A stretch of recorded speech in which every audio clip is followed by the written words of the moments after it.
Bienvenidos a todos. Este es el episodio de noviembre de Épica y tenemos una felicidad muy grande al mismo tiempo que compartimos una serie de sensaciones que esperemos que el desarrollo de la conversación que vamos a mantener con estas inspiraciones para la lucha política de este tiempo van a ofrecernos. Está llegando Dora Barrancos con alguna pequeña demora, pero les pido un fuerte aplauso para los y las invitadas que hoy van a ser la Épica de noviembre. ¿Qué es Épica? Quería contarles un poco qué es y cómo vamos cuál va a ser la dinámica. Y también contarles que hoy están presentes Andrés Terrile, para quien pido un fuerte aplauso.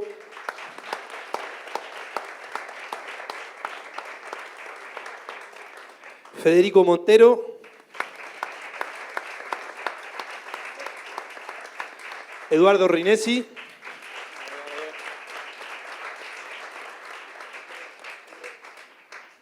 Juana Chang. Y Pat.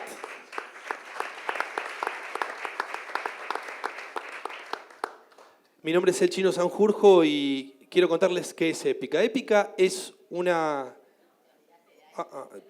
Perdón. Qué olvido. En realidad es parte de la performance de la Épica de noviembre y quizás una de las inspiraciones más potentes en este tiempo difícil que nos toca en América Latina y en Argentina. Una de las principales musas para la lucha en cualquiera de sus coordenadas. Estela de Carlotto, la abuela del pueblo argentino. La abuela del pueblo argentino. Los nervios. Así que bueno, Estela, es que nunca me imaginé que iba a tener el honor de poder sentarme al lado tuyo. Esto es muy emocionante. Me van a disculpar los nervios, pero quería contarles qué es Épica para ya pasar a compartir los distintos testimonios, las distintas historias, las distintas utopías, los sueños, las herramientas con las que estas vidas han llevado adelante sus luchas. Como les contaba, esta es una aventura institucional que llevamos adelante entre el Centro Cultural de la Cooperación, el Observatorio de Culturas Políticas, el municipio de Resistencia Chaco, la Universidad General Sarmiento y UniTV, la Fundación Germana Abdala, el Gobierno de La Pampa y la Casa de la Juventud Pampeana en Buenos Aires, la carrera de Comunicación de la UBA y su área de Políticas Culturales, ELA Cultural, y FEDUBA, el Sindicato de Docentes de la UBA. Y esto es Épica, es una red de inspiraciones, es una red, una plataforma de visibilización, es un espacio, un laboratorio que busca generar esto, ¿no? Fundamentalmente busca generar encuentros que inspiren desde la diversidad, desde la heterogeneidad de las luchas, pero con un hilo conductor que es cómo hacer del mundo un lugar mejor. ¿Por qué hacemos Épica? Porque nos interesa la transmisión de la memoria, nos interesa también la transmisión de los saberes que permiten las luchas que este tiempo necesita.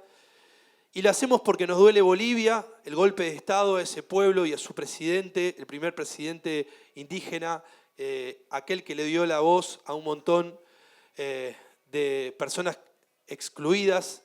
Nos duele Chile, nos duele Ecuador, nos duele Brasil también, pero desde la última Épica para acá, hoy podemos decir que Lula está libre. Así que por esa razón también hacemos Épica, ¿no? Y Argentina nos duele, pero desde el 10 de diciembre sabemos que tenemos la oportunidad, un desafío, y porque Épica se preocupa por la memoria, pero también por el futuro, es que nos encontramos a pensar cómo vamos a construir el país que viene. Esperemos que Épica sirva también para acompañar muchas de las iniciativas de nuestro presidente electo Alberto Fernández y nuestra querida vicepresidenta Cristina Fernández de Kirchner. Mi nombre, como les decía, es el Chino Sanjurjo y presido muy rápidamente, comparto mi experiencia muy puntual, la historia por la que yo me siento acá, además de ser anfitrión, formo parte de una cooperativa de trabajo en cárceles de mujeres y de jóvenes y esta es una experiencia que lleva 10 años. Comenzó una tarde en la que me habían convocado como profesor universitario a dar un taller de lectura y con todas las mañas que tenemos los profesores universitarios, eso de que tanto habla Eduardo, ¿no? Una tarde llevé un ramo de jazmines a la biblioteca para compartir esa clase con las mujeres que estaban detenidas. Y una de ellas, que era la que más participaba, se quedó toda la clase al costado, sin hablar, sin proferir una palabra. Y cuando termina la clase, me acerqué a preguntarle por qué no había intervenido. Y ella me dijo que hacía 8 años que no sentía el perfume de un jazmín.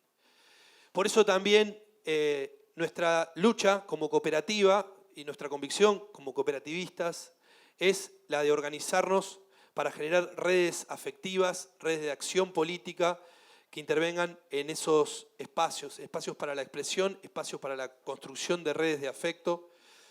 Y quería leerles el poema de una compañera que está aquí presente, que me llena de orgullo, que dice lo siguiente: por esto también nos organizamos,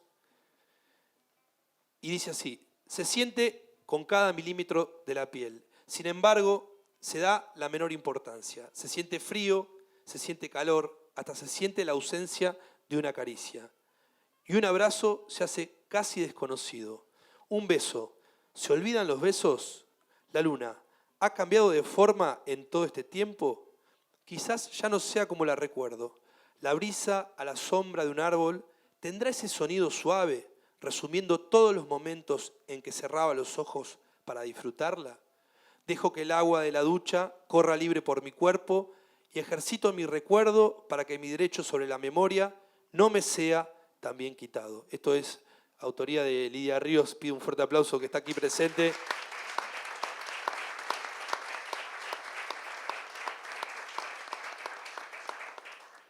Y no me quiero extender, pero les quiero agradecer la oportunidad de compartir el trabajo que hacemos con mis compañeras y mis compañeros, porque lo que buscamos justamente es construir espacios para el combate contra los imaginarios que transforman a las personas privadas de libertad en monstruos, ¿no? El castigo es un problema que las sociedades todavía no hemos enfrentado con la debida responsabilidad ética. Y me parece fundamental, porque es un desafío para el tiempo que viene, también pensar qué tipo de instituciones de encierro hay que construir, porque yo me atrevo a decir que negándolas no van a cambiar. Lo que hay que hacer, nos parece, como cooperativistas, es articular, es meterse, es transformar, es discutir, es organizar y crear. Y si yo tuviera que ofrecer una opinión sobre una herramienta, porque la propuesta es contar cada historia, contar una herramienta y contar una utopía en no más de 10 minutos, esa herramienta sería la de poder materializar todos estos procesos, de darles una materialidad, porque de esa forma también permite la circulación de otras narrativas sobre lo que es la cárcel. La cárcel no es el marginal. La cárcel son las personas que atraviesan porque cometieron un error, una experiencia que es un capítulo más de su vida, pero las sociedades no tenemos el derecho de seguir perpetrando la condena para esas personas que ya pagaron por lo que hicieron. Y en ese sentido quiero cerrar, porque la utopía con mis compañeras y compañeros es que el mundo sea un poco más solidario, un poco más cooperativo y un poco más también humano en cuanto a la capacidad de innovar en los problemas que son grandes desafíos, ¿no? Y este es uno de ellos. Y compartir esa frase de Foucault que él dejó grabada para siempre en ese hermoso texto que es Introducción a la vida no fascista, que es de recomendable lectura, pero en un momento dice que no hace falta ser triste para ser militante, aun cuando aquello contra lo que se combate sea abominable. Este es un tiempo que América Latina nos va a presentar el desafío de pensar en el pasado, pero sobre todo de construir un camino de futuro, y tenemos que hacerlo con la alegría que nos da la oportunidad de luchar por construir los mundos que queremos. Eso es, me parece, un imperativo para este tiempo. El neoliberalismo y los proyectos autoritarios no nos han vencido ni podrán hacerlo mientras sigamos pudiendo organizarnos, encontrarnos e inspirarnos para seguir construyendo la utopía de un mundo mejor que es posible. Muchas gracias.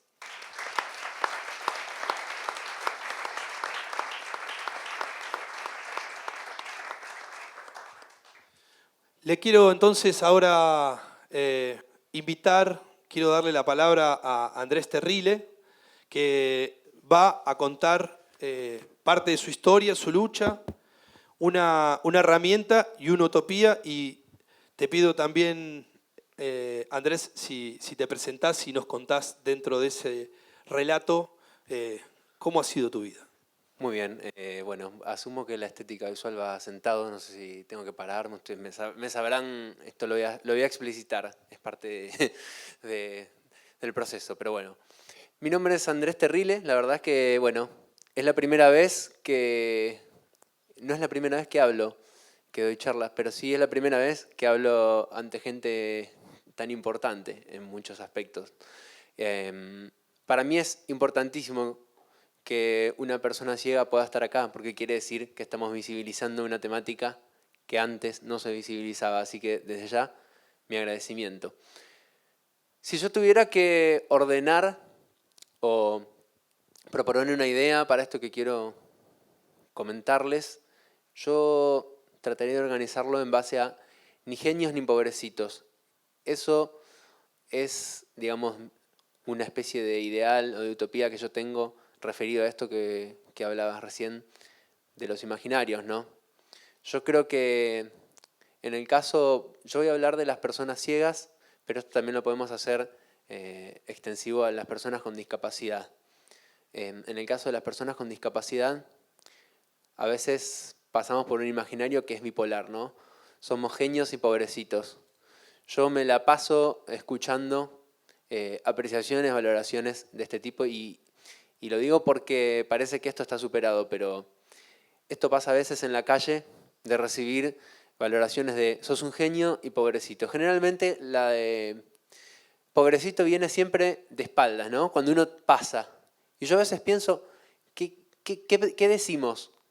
¿O qué dicen cuando dicen pobrecito? ¿Qué sería un pobrecito? Sería una especie de reconocemos tu sufrimiento, valoramos y entendemos y reconocemos el esfuerzo que te significa caminar entre la mierda, los andamios, tropezarte, subir, bajar y de estar en la adversidad.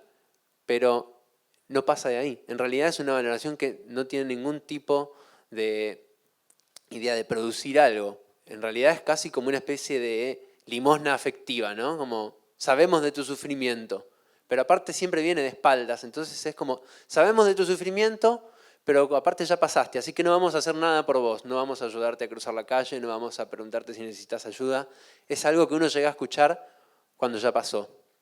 Y la valoración de genio parece, en principio es un halago y del cual yo siempre estoy muy agradecido, pero yo también siempre quiero advertir del, entre comillas, peligro que a veces uno experimenta cuando recibe la valoración de genio. Porque se genera un efecto adverso que es una sobreexpectativa. ¿Qué se espera de un genio? Se espera que haga algo más que el resto. Yo no sé si quiero hacer más que el resto o más que los demás. Entonces a veces pasa, y me acuerdo de una entrevista laboral que tuve para trabajar en un estudio de sonido.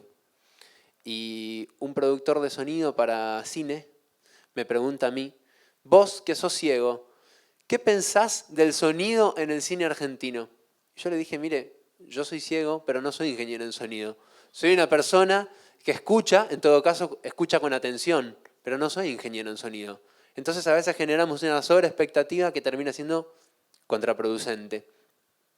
En ese sentido, yo también creo que la discapacidad tiene un efecto o tiene una especie de bipolaridad teórica práctica. Porque en la teoría somos genios, capos, increíbles, brillantes, pero resulta que en la práctica el 80% de las personas con discapacidad, entre el 75 y el 80%, son personas que no tienen trabajo. Entonces, ¿cómo se explica si somos genios? Resulta que al momento de trabajar, al momento de ser productivos, somos pobrecitos, somos inútiles. Es algo llamativo, por lo menos. Yo a veces pienso también, hay una discusión, estamos en un momento de convergencia entre varios conceptos, ¿no? Se habla de personas con discapacidad, se habla de personas con diversidad funcional, y es entendible que estos conceptos estén en disputa, en pugna, porque el estudio de la discapacidad es algo bastante nuevo.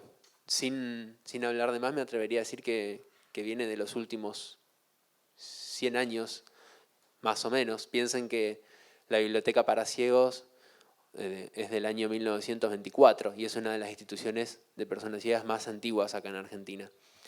Y yo a veces me pregunto, o creo, que en lugar de pensar si es mejor llamarnos personas con discapacidad o diversidad funcional, lo cual es una discusión que es valorable y es factible, pienso que a veces descuidamos el concepto o la idea de entorno discapacitante. Yo creo que la idea de entorno discapacitante puede ser una propuesta mucho más productiva y comprometida de la sociedad.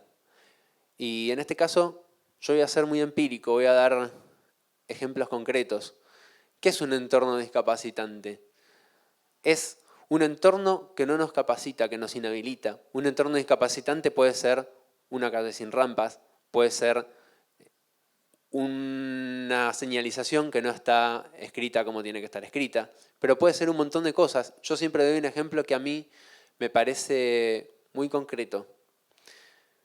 Los billetes, y con esto quiero destruir un mito que siempre tengo que destruir y que está muy arraigado, que es que las personas ciegas tenemos una especie de supersentido que nos permite reconocer los billetes aunque estén gastados, aunque sean nuevos, en cualquiera de sus formas, porque tengo entendido que tienen unos rombos, una especie de nomenclatura que no sé quién pensó hace muchos años y que no sirve para nada. Entonces cuando yo digo no sirven, le dicen, no, pasa que vos no te esforzás. Y yo digo, pero vos los podés entender. No, pero vos sos ciego. Entonces ahí se supone que uno debería aplicar un superpoder que nos permita reconocer la plata, aunque el resto no pueda. Entonces, esa, por ejemplo, es una demostración de un entorno discapacitante. ¿Y qué es un entorno accesible? Y a mí no me gusta mirar para afuera, no me gusta un poco convertirme en ese personaje de Capusotto del que nunca fue, pero le contaron. Pero, ¿cómo solucionaron en otros lugares el problema de los billetes? Lo solucionaron con billetes más chicos, billetes más grandes. El billete de 100 euros es enorme y el billete de 20 es así. Entonces, a veces, generar entornos accesibles no tiene que ver con más inversión, más infraestructura, tiene que ver con contemplar a toda la población desde el principio, desde los diseños de las políticas públicas. ¿Y por qué traigo el ejemplo de La Plata? Porque creo que es un símbolo de autonomía importantísimo que no tenemos que dejar de lado. A veces me pregunto si uno se esfuerza toda la vida. Yo no sé, pero las personas con discapacidad vivimos en un esfuerzo permanente. A veces me preguntan, ¿es duro vivir? Yo siempre respondo lo mismo, bueno, es tan duro como te puede ser duro vivir para vos, ¿no? A veces la discapacidad está asociada, o el sufrimiento de la discapacidad está estigmatizado por el cuerpo, ¿no? Porque la ceguera es algo que está en el cuerpo, que se ve. Entonces yo siempre respondo, bueno, a ver, yo no sé, ¿quién sufre más? ¿Yo, que soy una persona ciega, o alguien, o un tercio de este país que está bajo la línea de pobreza? Yo no lo sé, la verdad no lo sé. Yo tengo un montón de privilegios y gozo de un montón de privilegios que otras personas no tienen. Entonces, en ese sentido, yo creo que hay que desestigmatizar a la discapacidad. Una vez, hablando también, me preguntaban, bueno, del lenguaje, qué pienso yo, todas, todes. Yo no me ocupo de eso, primero porque no sé si es mi lugar y porque creo que ya todas nos estamos ocupando de eso. Pero sí a veces creo que no tenemos que descuidar las prácticas. Yo sé que es importantísimo pensar en un lenguaje inclusivo y lo celebro y me parece increíble que estemos discutiendo estas cosas. Pero a veces creo que se pierden de vista y que descuidamos las prácticas. Y me gusta dar otra vez ejemplos muy concretos de prácticas. Mi primer trabajo fue en un teatro, en una obra que se realizaba en completa oscuridad, que fue la primera obra de teatro ciego acá en Buenos Aires, que se llamaba La Isla Desierta. Y mi director se llamaba José. Y nunca en mi vida escuché hablar a José con lenguaje inclusivo. No sé si lo va a hacer alguna vez o si le interesa. Pero desde el año 2001, que a José le interesó buscar personas ciegas porque él quería hacer una obra en la oscuridad. Y él pensaba que las personas ciegas podían serle de utilidad porque vivían en la oscuridad. Él nunca se planteó si él lo hacía por una especie de caridad, de limosna, por incluir. Él simplemente pensó en que las personas ciegas podían serle de utilidad y podían aportarle y darle una perspectiva diferente a la que él tenía para trabajar en la oscuridad. Y yo siempre se lo valoro, porque bueno, yo no quiero meterme en muchos detalles, pero yo vivía muy bien con el trabajo que tenía hace 7 u 8 años cuando empecé, pero muy bien. Y yo siempre pienso, José podría haber sido un hombre rico realmente, si en lugar de dividir lo que ganaba en 12 partes iguales, él hubiera dividido lo que ganaba en una mitad para él y la otra mitad dividida en 11 partes. Yo siempre le valoro eso y aunque no utilice el lenguaje inclusivo, le voy a estar muy agradecido. Y a veces también me pasa, y traigo este ejemplo porque quizás a mí, entre tanta gente con tantos títulos y tanta historia y tanta militancia, un poco es como que bueno, tengo que aportar con mi historia, ¿no? Es casi todo lo que tengo para ofrecerles esta tarde. Y me gusta dar ejemplos muy empíricos, muy concretos. Hace poquito, hace un par de días, me llamaron de una ONG porque ellos querían que yo testeara una aplicación que estaban haciendo para personas con discapacidad, entre las cuales estaban incluidas las personas ciegas. Entonces me invitaron, entre comillas, a que yo probara esa aplicación. Nunca me dijeron si me iban a pagar. Yo entendí por mi experiencia que no, aunque no tendría por qué entenderlo. Entonces yo fui. Y después de hacer ese trabajo, yo me permití plantearles, digo, ustedes a mí nunca me dijeron que no me iban a pagar. Entonces yo estaría en mi justo derecho de exigir una paga. Que ustedes me dicen, no, bueno, pero en realidad te podemos ofrecer un taxi hasta tu casa. Digo, bueno, podría aceptarlo si quisiera, digo, pero no, ¿qué los habilita a ustedes a pensar que yo no tengo que cobrar este trabajo? Porque yo entiendo que esto no es pago y yo lo acepté porque supuso que no lo iban a pagar y ahora lo estoy confirmando. Pero a ustedes algo los habilita, más allá de que es una ONG que se preocupa por las personas con discapacidad, algo los habilita a pensar en que al momento de recortar presupuesto podemos conseguir personas voluntarias con discapacidad para probar una aplicación. Y yo les pregunto, digo, ¿ustedes no les pagaron a los desarrolladores de la aplicación? Ustedes están acá en un piso en el centro, ¿no pagan el alquiler del piso? Yo no sé si ustedes cobran sueldo, pero algo está operando ahí que todavía no pudimos solucionar en las prácticas, que habilita a que al momento de recortar un presupuesto podamos pensar en que el primer lugar por donde comenzar es en las personas con discapacidad. Entonces yo creo que el lenguaje inclusivo es increíble y me parece que avanzamos muchísimo, pero si todas esas prácticas discursivas no bajan al plano de lo material, no sirve. Y no sirve porque esas prácticas materiales requieren de un compromiso. Me parece que en ese sentido todavía todos tenemos que hacer un esfuerzo. Y seguramente que yo en muchas otras áreas no me estoy comprometiendo lo suficiente. Porque a veces también nos pasa, ¿no? Pensar que cuando las cosas están mal es porque, como decía una profesora mía de semiótica, toda la sociedad está enferma, menos uno, claro, ¿no? Un minuto, Andy. Sí, claro.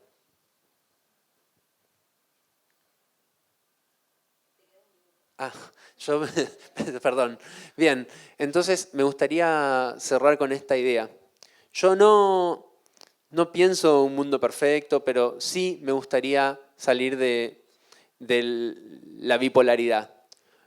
No queremos ser ni inútiles ni super ciegos, ni genios ni pobrecitos. Y yo creo que esa es la idea de estas palabras que les dije. Muchas gracias.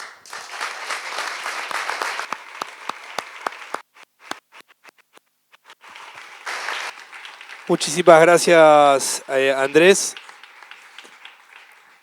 Perdón por no haber sido lo suficientemente explícito, pero bueno, habíamos acordado que él iba a avisar. Y bueno, algo de lo que él refería, ¿no? La necesidad de construir las prácticas más allá de la propia percepción. Te pido disculpas y le propongo a Federico Montero que comparta su historia, su herramienta y su utopía. Bueno, hola a todas, a todos.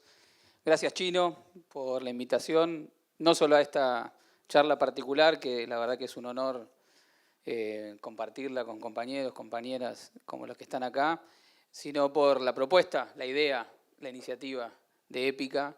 Me parece que es más que necesario, imprescindible, un espacio para discutir, para pensar, para repensar, para articular, para buscar cruces entre distintas formas de prácticas.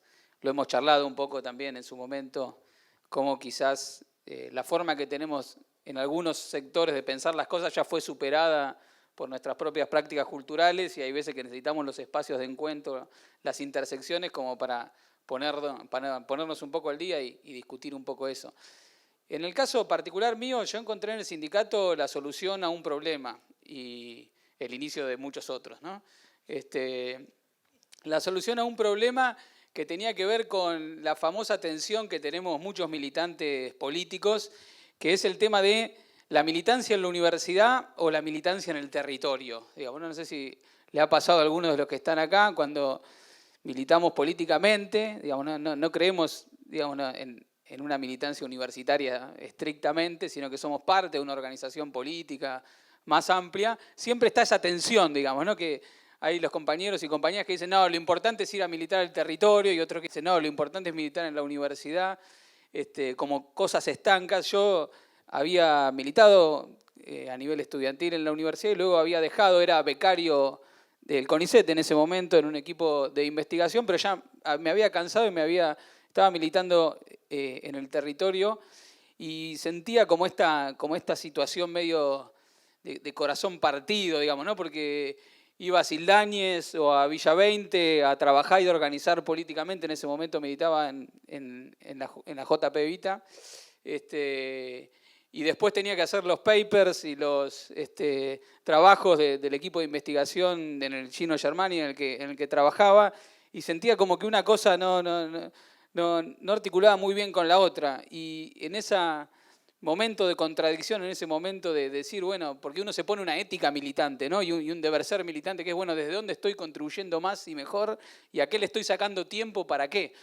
Y en ese momento vino la solución a ese problema, que fue que los compañeros de la CTA, donde nosotros siempre habíamos participado, el grupo de compañeros y compañeras con los que yo militaba en ese momento, nos acercaron, Hugo Yasky, Gustavo Roland y otros compañeros nos acercaron a la CONADU, a la Federación Nacional de Docentes Universitarios, que venía de una crisis, venía de una instancia de crisis política, de rupturas, de división, como hubo y como esperamos que empiecen a revertirse en el seno del movimiento obrero, y tenían una estrategia que tenía que ver con la etapa que se abría con la llegada de Néstor Kirchner al gobierno, y una etapa política que tenía que ver con plantear un rol para las organizaciones sindicales, que era, por supuesto, recuperar todo lo que se había perdido en términos de reivindicaciones específicas, digamos, el tema salarial, el tema recuperar el convenio colectivo, discutir las jubilaciones, discutir los cargos, etcétera, pero también proponerse que los sindicatos pudieran ser sujetos políticos de una discusión más amplia,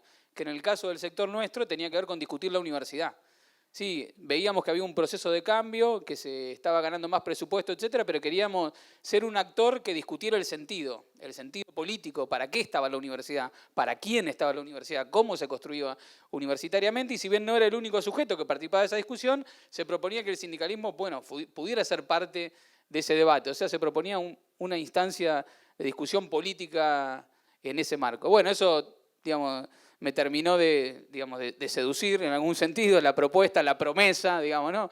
de ahondar en ese camino, y ya en ese momento yo tenía, no sé, 25, 26 años y me decidí. Bueno, renuncié a mi beca y me puse a militar en el sindicato, ya estrictamente trabajando como docente. Y tengo que decir que ese camino fue un camino muy importante en el que he aprendido mucho y el que creo que fue una decisión muy importante que logró sintetizar mucho de la acción política, de lo que yo quería hacer. Porque poco a poco y con el tiempo fuimos descubriendo que nuestro ser sindical era un ser sindical particular, que tenía que ver con un espacio muy abierto a la dinámica de acciones creativas, desplazando las formas en que se suponía que tenía que ser el sindicato, muchas veces incluso en contra de lo que nosotros queríamos hacer. Yo a veces hago la parábola con el coyote, ¿no? ¿Vieron el tema del coyote y el carrecaminos, ¿no? Como que el coyote intenta planificar racionalmente la forma en que tiene que desarrollarse las acciones en el mundo con arreglo a un fin determinado, y después la realidad muchas veces no se da de esa manera exactamente. Y nosotros cuando empezamos a pensar cómo armar el sindicato y qué tipo de dinámica tener en el marco del sindicato, nos pasaba un poco eso, porque nosotros, bueno, queríamos ser un sindicato como debe ser. ¿Y cómo debe ser un sindicato? Bueno, entonces nosotros veíamos las columnas sindicales, todas organizaditas, con su bandera, la gente más o menos derechita, digamos, ¿no? Con las pecheras organizadas y dirigiéndose, obviamente, ¿no? Hacia la toma del poder y la transformación, digamos, ¿no? de la sociedad. Y queríamos ser eso. Entonces, poco a poco, en la medida en que empezamos a incorporar esos repertorios de acción, esa simbología propia de la acción sindical, nos fuimos tratando de convencer de que podíamos ser también un sindicato en el marco de otros sindicatos, ¿no? El reconocimiento de los otros sindicatos buscábamos un poco también. Y de a poco empezamos a incorporar toda esa simbología que tenía que ver también con la resistencia en los 90, que tenía que ver con el tema de la pechera, con la identificación en el espacio público como trabajador y trabajadora, que es un elemento muy importante para la condición docente nuestra y para la condición universitaria. Y esto se empezó a dar de manera embrionaria, pero lo que siempre nos pasaba era que no se daba de la forma que nosotros queríamos. Y como a mí me tocó ser, a partir del 2016, secretario de organización de la CONADU, se suponía que el que tenía que garantizar que las cosas más o menos salieran como estaban previstas en el plan era yo, pero me empezó a tocar en el momento en que se inició el periodo que en los últimos años fue signado por la más alta oleada de movilización en la universidad en los últimos años, que tuvo que ver con la resistencia frente a este modelo de ajuste en todos los sentidos, donde se le demandaba, nosotros mismos nos demandábamos que la universidad fuera un actor que participara de la pelea del conjunto de la sociedad, codo a codo, como un sindicato más, organizaditos y marchando en las columnas, en las convocatorias de la CGT, en las convocatorias de la CTA, en las convocatorias de los organismos de derechos humanos, cuando peleamos, por ejemplo, en contra del 2x1, que eso estuviera representado políticamente, y también que nosotros nos hiciéramos cargo de la gran movilización que se empezó a dar en la universidad en estos años. Bueno, nos agarró medio de sopetón. En el 2016 cometimos un gigante error, convocamos una marcha muy importante, la primer gran marcha que hubo en la universidad, y que fue una de las primeras grandes marchas contra Macri también, que fue en abril de 2016.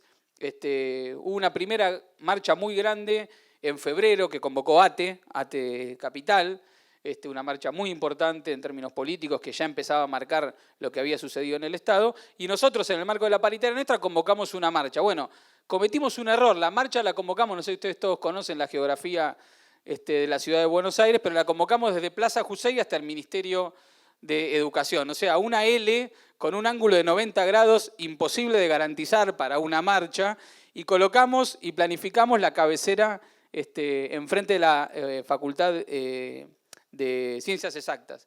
Y estaba todo planificado, a la hora que tenía que partir la marcha estábamos todos ahí preparados, con la cabecera, con el camión, con el sonido, etcétera, etcétera, etcétera. Pero cuando fuimos había un mar de gente que ya llegaba hasta el ministerio y nosotros no le pudimos hacer entender a las 80.000 personas que habían participado en esa marcha que la cabecera de la columna estaba en la puerta de la Facultad de Ciencias Económicas y que bueno, eso se tenía que ordenar más o menos como nosotros, digamos, lo habíamos previsto. Bueno, por suerte la marcha fue, digamos, muy exitosa, muy contundente y representó en términos políticos la presencia de un sujeto que se estaba constituyendo ahí, que es los universitarios disputando políticamente, no la reivindicación específica de la cuestión salarial específicamente o del derecho en el sentido estricto de la universidad, como ha planteado Eduardo en sus reflexiones, sino la presencia de un sujeto universitario que reclamaba la defensa de la universidad pública como un derecho para el conjunto de la sociedad. Desde 2016 hasta 2018 seguimos en esa dinámica de organización y de movilización que nos permitió sinceramente crecer enormemente, hemos aprendido muchísimo, hemos incorporado prácticas novedosas desde meter adentro de la universidad formas de estudio y de organización a través de posgrados y programas de extensión que no estaban previstas por las instituciones universitarias, que muchas veces en su lógica académica no consiguen articular la necesaria espacio de reflexión y producción de conocimiento con lo que está sucediendo realmente, y eso nos permitió crecer muchísimo, incorporar como parte de nuestra pelea las nuevas demandas que se fueron construyendo. Se hizo con la presencia de acá de Dora un primer encuentro de mujeres profesoras de la UBA hace poco tiempo que se llamó UBAFEM. Nunca antes en la historia había habido una convocatoria de profesoras a reunirse y a discutir los temas que atravesaban esto en el marco de la enorme lucha del movimiento de mujeres, y así como eso llegamos a discutir con los compañeros, compañeras y compañeros del movimiento trans, el lugar en la universidad. Estamos discutiendo también la distinta forma de desigualdad, vinculado también con la cuestión de las personas en condición de discapacidad. O sea, hemos incorporado una dinámica, una logística muy grande que nos permitió, y con esto cierro, organizar una enorme marcha, un día muy importante que fue la última gran marcha universitaria, que fue el 30 de agosto de 2018. El 30 de agosto de 2018 estábamos en un proceso ya de una pelea muy grande en el marco de la disputa con este gobierno en la universidad. Iniciamos un segundo cuatrimestre sin tener resuelto no solo la cuestión salarial, sino el tema presupuesto. Las universidades estaban ahogadas, no llegaban a fin de año para funcionar y nosotros no habíamos iniciado el segundo cuatrimestre. Fue una medida muy fuerte que tomamos en términos políticos y decidimos construir una gran marcha unificando a todo lo que no habíamos podido unificar nunca antes. Todos los sectores gremiales, todos los sectores estudiantiles, todos los sectores políticos, articulando en torno de la defensa del derecho a la universidad, ya no solo de los universitarios, sino del conjunto de la población, entendiendo como una instancia de producción de conocimiento con un sentido público y que no se restringía estrictamente a lo sectorial. Esa enorme marcha que se convocó fue el día de una de las mayores crisis económicas, fue una de las últimas, no últimas, nunca sabemos cuándo va a ser la última, de estas disparadas inflacionarias y devaluatorias a las que nos estuvo acostumbrado Macri, pero ese día a la mañana el dólar creo que estaba en 20 y se fue a 40, y la gente convocaba cacerolazos en Plaza de Mayo, y nosotros teníamos organizada la posibilidad de hacer un acto ahí, pero como siempre, digamos, ¿no? Como le pasa al Coyote, no todo había salido planificado como había sido planificado. Entonces yo estaba a cargo de garantizar que hubiera un escenario en la Plaza de Mayo. Obviamente fui a las 6 de la mañana a tratar de colocar un escenario en la Plaza de Mayo, los funcionarios de Macri no nos dejaban poner el escenario, tuvimos que acomodar un camión que viniera medio de costado y hiciera como una maniobra lateral por el costado del Cabildo hasta ubicarse transversalmente al Cabildo, negociando que si el camión podía subir solo una rueda al cordón de la Plaza de Mayo no entrábamos en la infracción y nos permitía armar el escenario. Y ese día estábamos muy nerviosos por si íbamos a poder garantizar la convocatoria lo suficiente. Y ese día fue un día histórico porque ese día no solamente fue la devaluación, no solamente no pudimos poner el escenario, sino que llovió, hizo frío, granizó ese día, pero ese día con el granizo, con la lluvia, con el viento, con la dificultad de saber si íbamos a poder hacer el escenario, estábamos todos parados frente al Congreso, donde era el lugar, la raya de partida de donde iba a salir la marcha universitaria a la hora convocada, que era a las 5 de la tarde. Cuando llegamos a ese momento, a ese lugar, había una marea de gente, una vez más, que llegaba hasta Plaza de Mayo, y una vez más tuvimos que atravesar con la cabecera de la marcha, caminar bajo la lluvia, bajo el granizo y bajo el viento, toda la marcha desde el Congreso hasta Plaza de Mayo, con lo que nosotros creíamos que era la cabecera, pero en realidad la cabecera ya se había constituido plenamente en una marcha que tuvo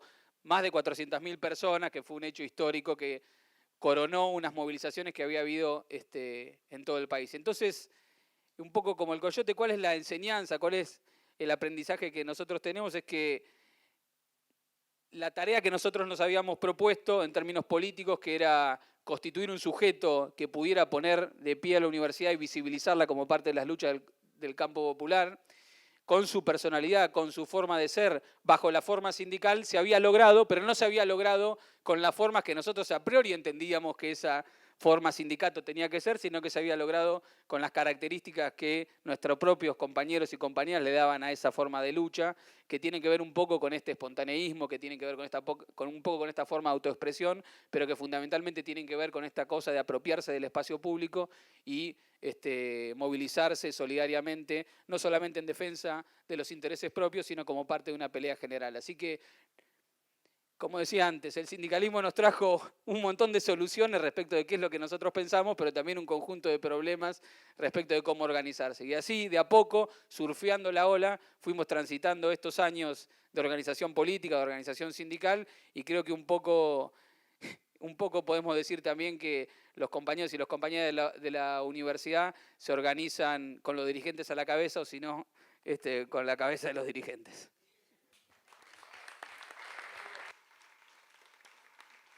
Gracias. Gracias, Fede. Fede Montero, uno de los dirigentes sindicales más jóvenes también de la escena actual. Y ahora, además de darle un fuerte aplauso a Dora Barrancos, que acaba de sumarse al panel.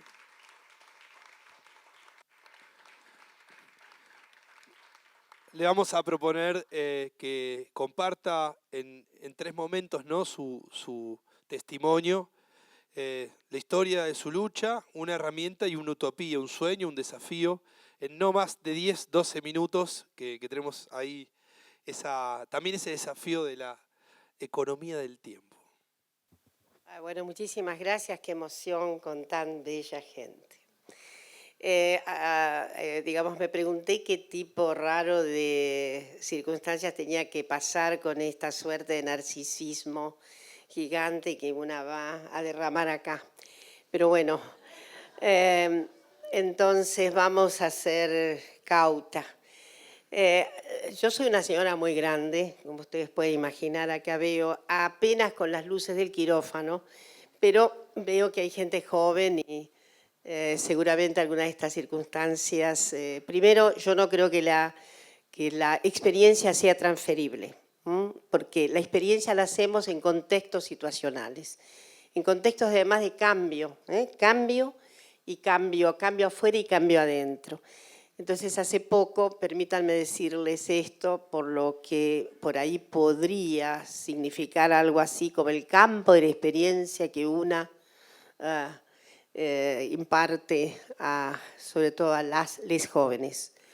Hace poco con Ofelia Fernández, queridísima candidata que es diputada ahora, electa, nos hicieron una entrevista común en Página 12 y yo le dije a Ofelia que se cuidara mucho de esas personas mayores como una que le dicen, bueno, la experiencia. La experiencia primero ha sido motivo casi epistemológico. Hay una gran feminista que trabajó lo que podría ser la incertidumbre de la experiencia que no se puede transferir por lo que digo.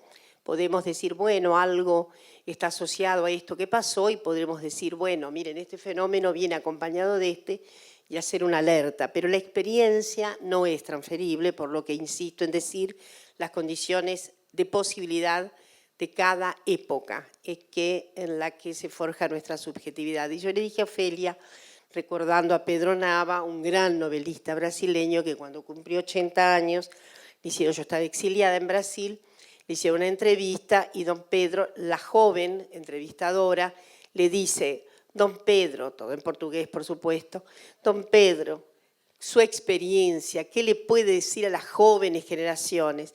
Y él la observa y dice, mi hijita, la experiencia es como un carro, un auto que tiene los faroles dados vueltas. Y yo creo que es más o menos eso lo que ocurre. Y ahora vamos a 2 momentos de mi vida que me marcaron mucho porque, digamos, de preguntarme cuáles habían sido momentos en los que uno siente un cimbronazo intenso de la subjetividad, una conmoción en la que hacia adelante ya uno es otra y hay una novedad subjetiva, ¿no? Entonces el primero, lo he relatado hace poco, también es que a mí me conmocionó la lectura de Operación Masacre, de Rodolfo Walsh. Y digo, ¿por qué? Porque yo había nacido en un hogar muy interesante, muy progre, pero gorila. Esto es así. Y el gorilismo, ustedes saben que es un virus raro. Entonces, sin embargo, mi casa no era gorila en todos los sentidos magistrales del término, pero sí lo era políticamente. Y cuando yo tenía 19 años, 18, 19 años, Rodolfo Walsh había nada menos que sacado su Operación Masacre. Qué bello que ahora, en este último radar, aparece la coautora, es decir, la que hizo posible la investigación con él, que se llama Enriqueta Muñoz. Y era una hija de muy joven, era de gente exiliada de España acá, y me pareció maravilloso, era una joven muy inteligente que trabajaba en Hachette, donde Rodolfo Walsh trabajaba y la contrata para esta investigación difícil, porque Rodolfo Walsh se entera de los famosos fusilados de José León Suárez. Yo les confieso que leí Operación Masacre y no me dejaba dormir. No me dejaba dormir algo de la ratio culposa, algo que me venía de una culpa muy inmanente respecto de algo yo entendí mal. Obviamente, ya con la caída de Perón, yo era más adolescente, y recuerdo perfectamente que como yo era la hija de una familia antiperonista, además mi padre lo habían dejado cesante, existía ese pequeño detalle, sin embargo me consternaba que todas las gentes de mi división, casi todas, lloraban por la caída de Perón. Tremenda culpa para quien festejaba, ¿no? Entonces, sí, yo creo que esa situación novedosa de leer Operación Masacre, no me puedo recordar si mi viejo había comprado Operación Masacre, no recuerdo. Pero yo la leí así, con casi desesperación. Y les cuento algo. Por años me acordaba los detalles de esa masacre. Me acordaba los detalles. Y voy a decirles más. Mi inscripción primera fue en el socialismo de vanguardia. Y años después, socialismo de vanguardia, una temporada, cuando íbamos a la villa, era la villa del Bajo Flores, la gente del Bajo Flores nos decía, bueno, pero eso que ustedes dicen es lo que quiere Perón. Ah, pero eso es el peronismo. He aquí una gran economía discursiva y una gran economía, yo diría, para un pasaje que fue extraordinario, el de toda mi generación. Miren, en un momento quise ir a José León Suárez y hace poco volví a encontrarme con una querida compañera con la que fuimos a Ezeiza, ella vivía en Villa Ballester, entonces hicimos una excursión a José León Suárez. Y me acordaba de José León Suárez tanto, ustedes saben que hubo 2 sobrevivientes, Trosle y Libraga, y el caso es que Libraga contaba, eso es impactante que me acordara siempre, que cuando Libraga quiso ir a reconocer el lugar exacto del basural donde los habían fusilado, y él sobrevive, obviamente, milagrosamente, él decía, el lugar exacto, cuando lo va a ver, no lo encuentro. Él había visto un árbol y resulta que había como una fila de árboles. Entonces él decía, ¿cómo puede ser si este ha sido el lugar? hasta que él acomoda la óptica, se va moviendo y acomoda su óptica, hay un momento en que la fila de árboles obviamente hace por una cuestión absolutamente geográfica y idiosincrática del terreno, hace una perspectiva de una fila única. Libraga dice, aquí es donde yo caí con las balas, porque estuvo, ustedes saben, mucho tiempo pensando qué hacía, no se animaba a levantarse hasta que el sol apareció y pudo salir. Eso me marcó, como imaginen ustedes, me acuerdo de detalles, no fui a leer Operación Masacre ahora, no. Me vino además, feliz casualidad, que se recogiera, que ahora sí van a aparecer los cuadernos de Enriqueta, que lo acompaña a Rodolfo en la procura, en la búsqueda. Rodolfo un día dice, me enteré de algo tremendo. Y, en fin, fue una búsqueda difícil, llena de peligros además, porque obviamente más de un servicio estaba detrás de ellos, a la chica inclusive la fueron medio a buscar, le revolvieron más o menos, no recuerdo bien si es así, por lo que ahora voy a leer el texto que está publicándose ahora. Eso fue un momento conmocionante, marcó mi vida, porque ustedes deben imaginar que ahí yo entré en el sortilegio de la razón política peronista, para bien o para mal, ¿no? Es decir, fui militante de Juventud Peronista y me tuve que exiliar por esas razones. Así que en el exilio, el segundo momento conmocionante para mí, yo era justiciera básica de todo lo que ustedes pueden imaginar. Todas las justicias sociales, todas las justicias, obviamente no eran intuiciones, justicia justicia en orden a la racialidad, al reconocimiento, era elemental en gente como una.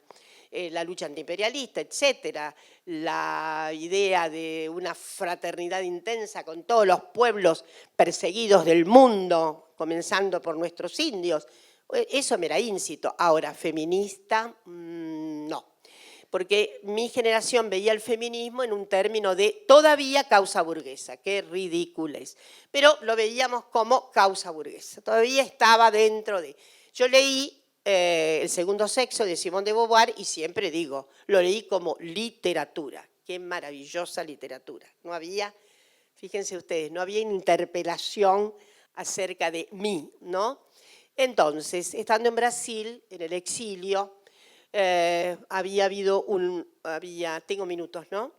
Sí, bueno, hay ánimo, ¿no? De escuchar. Bueno, yo lo he contado esto, inclusive en una conferencia TED, había habido un crimen de esos que se llamaban pasionales. Un tipo de alta clase paulista había ultimado a tiros a su pareja, que era de alta sociedad de Minas Gerais, lugar donde yo estaba. Ella se llamaba Ángela Diniz. Y era lo que está asociado a, ¿qué? Tapa de ola, tapa de hermosísima mujer. El tipo la mató, alegando obviamente adulterio, no sé qué, en la playa de Bucios. Por lo cual Bucios, que era famosa porque Brigitte Bardot había ido, vos no habías nacido, así que Brigitte Bardot había ido a Bucios. Bueno, pero no. Entonces, ahí de luego se tornó famosa por el asesinato de Ángela Diniz. Y lo que dijeron los diarios, los medios, atronador contra la inmoralidad de esta mujer. Yo había tenido siempre varios resortes pro-feministas, varios. Uno de ellos era el estado ígneo que me ponía cuando un machirulo, ahora, hablaba, por ejemplo, de las hazañas sexuales que había tenido con una querida colega de universidad, que era bellísima, y que entonces ella hacía feliz a estos tipos y ellos obviamente se entretenían con las hazañas sexuales. Me indignaba, era una cosa que me sacaba de quicio, pero bueno, ya ven ustedes que todavía no había coagulado mi sistema de significaciones feministas. Bueno, lo de Ángela fue tremendo, las cosas que se dijeron de ella, que era más o menos una sádica sexual, etcétera, etcétera. Y un día asisto en televisión a una entrevista que le hacía también una joven entrevistadora al abogado de la defensa del homicida, que era el abogado penalista de Brasil más enjundioso que pueden imaginar, el tipo que costaba más, etcétera, etcétera. Entonces la joven le dice, lo interpela y le dice cómo va a ser la estrategia de la defensa. Y ahí viene el cuento. Él dice, muy suelto de cuerpo, muy sencillo. Esto va a ser muy sencillo. Legítima defensa del honor. Esto que a ustedes les pasa, a mí me pasó, me sobrecogió y dije, esto es extraordinario. Legítima defensa del honor por causa, seguramente, vaya a saber de qué sexualidad franca que tenía Ángela. A partir de ahí, obviamente, quiero decirles algo que me había ocurrido. Estando en el exilio, había muchas feministas en torno mío, bastantes. Y se daba por sentado que yo, siendo exiliada, por tantas razones encomiables, también debía ser feminista, ¿se entiende, no? En la suma, en los agregados que tenía mi posición ideológica y política, también estaba lo de ser feminista. Y a mí me daba no sé qué decir, bueno, pero yo no soy, en fin. Lo cierto es que a partir de, hubo con relación a Ángela Diniz y a estos dichos y a todo esto, el feminismo estaba despertando en Brasil. En realidad, en Belo Horizonte había una malla muy importante de feministas que en realidad no subrayaban su feminismo, y sino que fue una caracterizada asociación que es la que inicia la resistencia a la dictadura, ya bastante craquelé, que era el grupo de mujeres por la amnistía. Un grupo muy importante, con doña Teresina Godoy, no viene al caso decirles. Ella no quería que hubiera un retablo feminista porque le parecía que nada de lo que resonara políticamente fuerte, porque ahí había que hacer algo medio sinuoso, pero en orden a conseguir la cuestión de la amnistía. Pero bueno, había muchas feministas y de hecho mis primeros trabajos allí como feminista amateur fue ir a villas y ahí. Hoy me causa un poco de, hoy, esta temporada pasada, no solamente hoy, porque íbamos a hablarle a las mujeres de las villas, de las favelas, de sexualidad. Imagínense, de sexualidad libre, etc. Y para ir cerrando entonces, eso ya se imaginan que son dos patrocinios fundamentales, fue uno el peronismo y otro el feminismo. Por eso narro esto. Y sí, como herramienta, ustedes saben cuál es mi herramienta. El lenguaje, la palabra. Dios me libre y guarde que me saquen la palabra, ¿no? Estoy lista. Estoy lista. Y la utopía que yo persigo, sí, es la de siempre. Justicia social, justicia de género. De todos los géneros. Justicia, justicia, justicia, equidad e igualdad. Muchas gracias.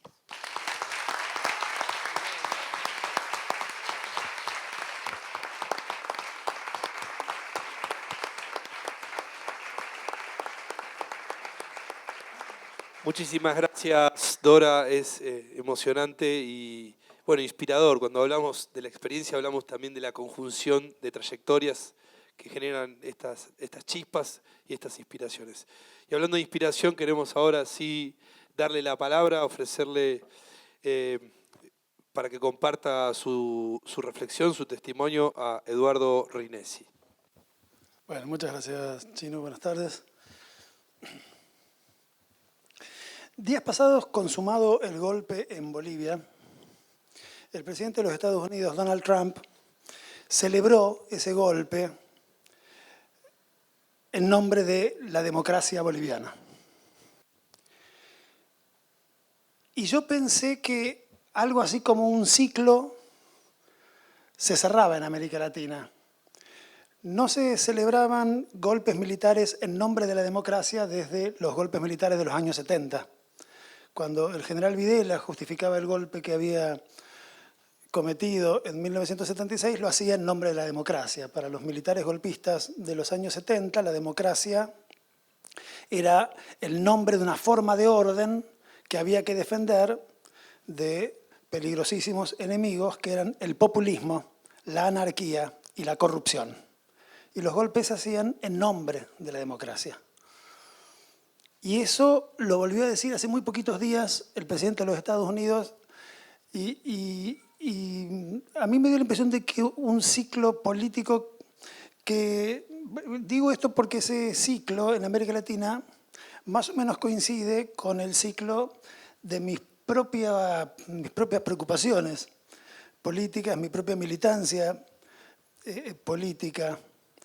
Digo todo esto que voy a decir más o menos desordenado, un poco inspirado, no sé si inspirado es la palabra, preocupado quizás sería la palabra, por un conjunto de conversaciones que en días pasados hemos tenido con queridos colegas de la universidad en la que trabajo, a propósito del golpe en Bolivia, a propósito de la palabra democracia, a propósito de algunas de las cosas que me gustaría contarles respecto a mi propia relación con la palabra democracia. Yo, que también vengo de una familia gorila, y de una adolescencia durante la dictadura de absoluta no militancia política, ni casi diría conversaciones sobre política, diría de fuerte desinterés por la política. Ingresé en la universidad y en la vida política en los años finales de la última dictadura. No tengo la menor idea de por qué motivo un adolescente, un poquito más que adolescente, no sé qué es esa edad, rosarino, decide en el año 1982 estudiar una cosa que no sabía lo que era, que se llamaba ciencia política. No tengo la menor idea, les aseguro que muchas veces de grande pensé, ¿por qué un pibe de 18 años que salía de la colimba se le ocurría estudiar ciencia política durante la dictadura? Lo ignoro por completo, pero lo cierto es que desde el último año de la dictadura, que fue cuando empecé a estudiar, y durante los primeros 2, 3, 4 del ciclo de lo que se llamaba entonces la transición a la democracia, con esa vieja palabrita proveniente de las viejas sociologías de la modernización y del desarrollo que en los 80 se habían recuperado para pensar el tránsito, como se decía entonces, del autoritarismo a la democracia, de la cultura política autoritaria a la cultura política democrática que había que conquistar. La palabra de orden, la voz de orden de todas nuestras discusiones y de todas nuestras militancias era la palabra democracia. La palabra, no se pensaba afuera de la palabra democracia en los años 80, y en un sentido fuerte me parece que no se pensó afuera de esa palabra y de los distintos valores, de las distintas valencias que fue tomando esa palabra desde entonces hasta los 3 primeros lustros del siglo XXI, en que me parece que esa palabra en las experiencias políticas tan interesantes que conocimos en América Latina se enriqueció con nuevos y muy importantes significados. Pero quiero decir, me parece que puedo decir que desde hace 35 o 40 años, que son los que llevo pensando un poco en los asuntos de la política, muy vinculado con mi propia actividad, mi propia militancia, mi propia práctica universitaria, y muy vinculado con la propia disciplina en la que me formé en la universidad, que es una disciplina pobre. La ciencia política no es una disciplina especialmente interesante para pensar los problemas de la política. Me parece que es una disciplina bastante menesterosa para pensar los problemas de la política, y me parece que eso lo ha probado más o menos sobradamente. Yo me encuentro muy insatisfecho con las herramientas que nos proporcionó para pensar la dictadura, para pensar la transición, para pensar lo que vino después. La impresión de que siempre llegamos a los fenómenos medio tarde y a los tumbos y no logramos explicarlos muy bien. Pero en todo caso, fue en torno a la idea de democracia que siempre pensamos. Me parece que en los años 80 en una perspectiva que llamaría más bien liberal, ¿no? La democracia asociada a la idea de libertades de los ciudadanos frente a un Estado que se nos aparecía como una cosa horripilantemente terrorífica y opresiva. Y con otra cosa que me doy cuenta ahora que está también en la base de alguna de mis preocupaciones. Me parece que había durante los años que podemos llamar alfonsinistas, entendiendo por eso menos la relación con el pensamiento de un individuo que con el pensamiento de una época, digamos. Me parece que había una fuerte vocación por subrayar una especie de corte o de ruptura o como decía el propio viejo Alfonsín, de bisagra en la historia entre un pasado que se ponía todo a la cuenta del autoritarismo y de lo que debía ser superado, ¿no? Como si el nunca más no fuera solamente el nunca más a los horrores de la dictadura, sino el nunca más a una especie de matriz cultural política argentina que debía quedar para siempre atrás, y un futuro que se presentaba venturoso si se desarrollaba bajo el signo de la democracia que había llegado para quedarse. Y a mí me parecía que, me parece obvio, que había en eso también una gran injusticia hacia ciertas zonas del pasado, hacia ciertas tradiciones, ¿no? que valía la pena recuperar, que no se podían mandar con tanta ligereza a la papelera de reciclaje del autoritarismo político argentino. Recuerdo un artículo de aquellos años, y quiero decir que me da mucha envidia que alguien pueda decir, como dijo Dora recién, o como alguna vez le escuché decir a Carlos Correa, que un libro le cambió la vida. Esa experiencia yo no la tuve nunca. Hay libros que me impresionaron mucho, hay libros que me conmocionaron mucho, sin duda, hay libros que nos marcan. Pero yo una vez le escuché decir a Correas, Sartre me cambió la vida. Y ahora le escuchamos decir a Dora, Operación Masacre me cambió la vida. Qué impresionante eso, ¿no? Esa experiencia yo no la tuve. Hay libros, podría ser una lista de libros que me marcaron fuertemente, pero lo que recuerdo hoy de aquellos años de juventud son más bien artículos académicos, más o menos aburridos, y a los que recuerdo también bastante críticamente, y a los que recuerdo en su incapacidad para dar cuenta de lo que estaba pasando también en la vida política argentina, lo que esos artículos explicaban mal. Y uno de esos artículos, cuyo autor no viene al caso mencionar, hacía una especie de clasificación de las culturas políticas en la Argentina, ¿no? Y entonces decía que en la Argentina había habido 5 grandes culturas políticas: la liberal, la conservadora, la desarrollista, no me acuerdo qué otra, no, eran 5, no importa, ¿no? La jacobina y no me acuerdo qué más. Y que todas ellas tenían un rasgo en común: todas habían sido autoritarias. Por eso había que romper con todas ellas y fundar una cosa nueva, ¿no? Bueno, creo que una de mis insatisfacciones fuertes con el clima dominante en la universidad de aquellos años era esa vocación por un corte con el pasado que nos impedía encontrar en ese pasado zonas muy ricas para seguir buscando inspiraciones, y que parte de lo que traté de hacer en este tiempo fue releer la tradición política argentina, releer las tradiciones literarias argentinas en búsqueda de inspiraciones en ese pasado que me parece que no tenía por qué ser tirado todo al tacho de la basura, ¿no? Y después me parece que otra cosa en relación con la idea de democracia de aquellos años 80, de aquellos años de mis estudios de politólogo, y de transición a la democracia en la Argentina, era una idea sobre la democracia muy sostenida sobre el principio liberal de la representación. Los ciudadanos no deliberan ni gobiernan sino a través de sus representantes.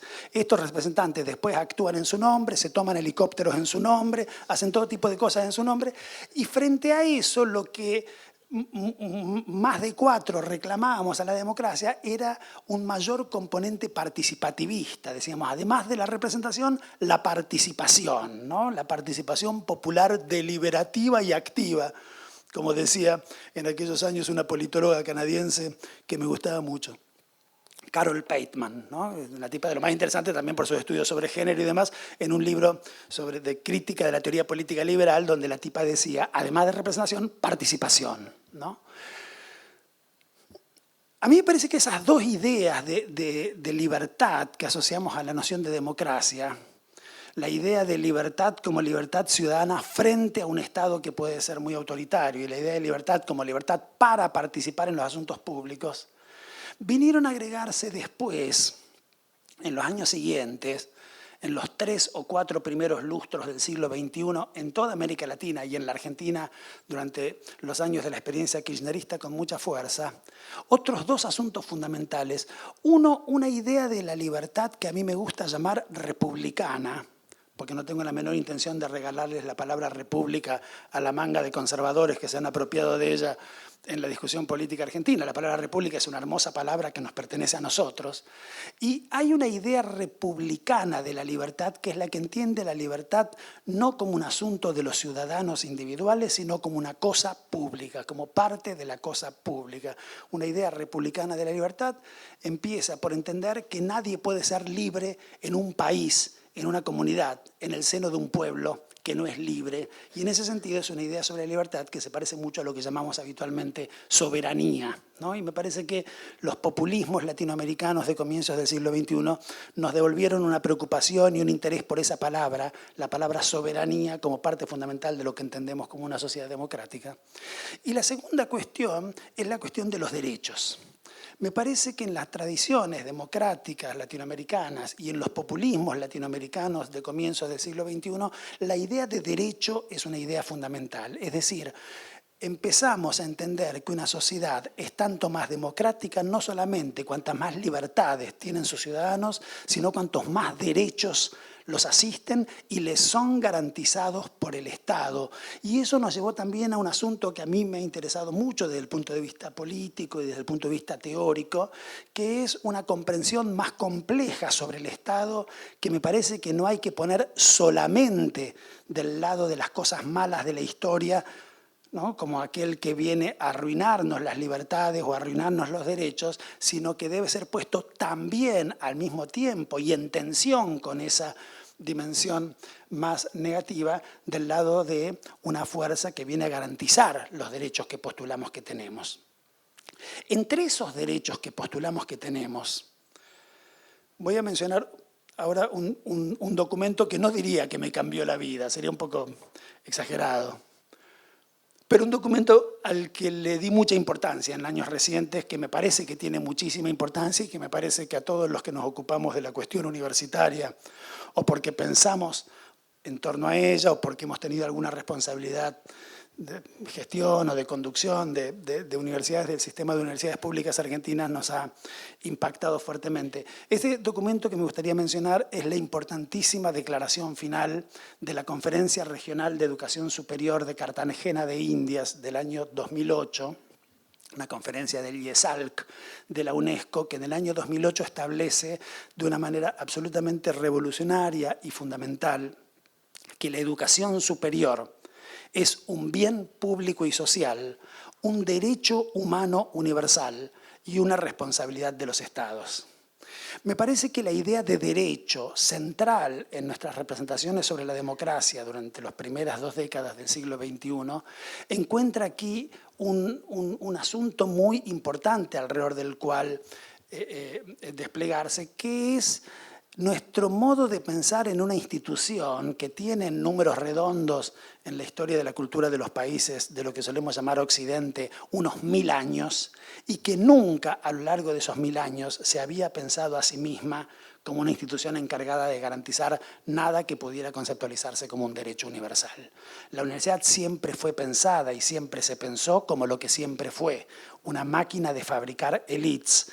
Y hete aquí que el IESALC de la UNESCO en América Latina, en un muy preciso momento de la historia de América Latina, acompañando un conjunto de procesos de democratización de nuestras sociedades extraordinarios, podía poner en la primera frase de una declaración final fundamental que la educación superior debía ser pensada como un bien público y social, esto es, no como una mercancía, como un derecho humano universal.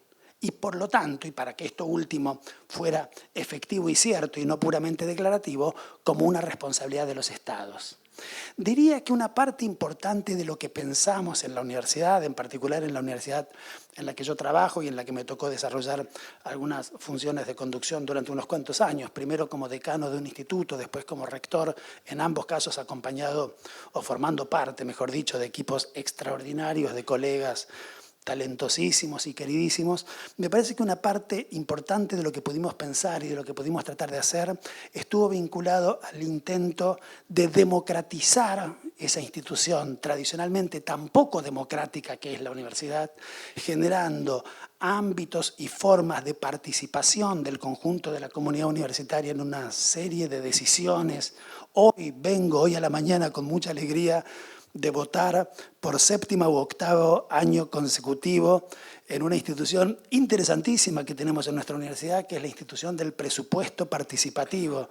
Hay un porcentaje, por supuesto que pequeño, del presupuesto global de la universidad, cuyo destino no lo deciden los representantes de la comunidad universitaria reunidos en los órganos de gobierno, sino la comunidad universitaria votando igualitariamente en unas urnas por uno u otro de un conjunto de proyectos que se han presentado, que se han discutido en asamblea. Eso es una práctica interesantísima, como lo es también la posibilidad de que la comunidad extrauniversitaria del territorio en el que está desplegada la universidad y donde la universidad desarrolla su trabajo, se reúna dentro de la universidad para discutir sobre la universidad y sobre el modo en que la universidad está desarrollando su trabajo en un consejo social bastante más que asesor a esta altura del campeonato, porque incluso tiene sus representantes en los órganos formales de gobierno de la universidad. Quiero decir, me parece que hemos podido volver a la universidad mucho más democrática, en el sentido de mucho más participativa,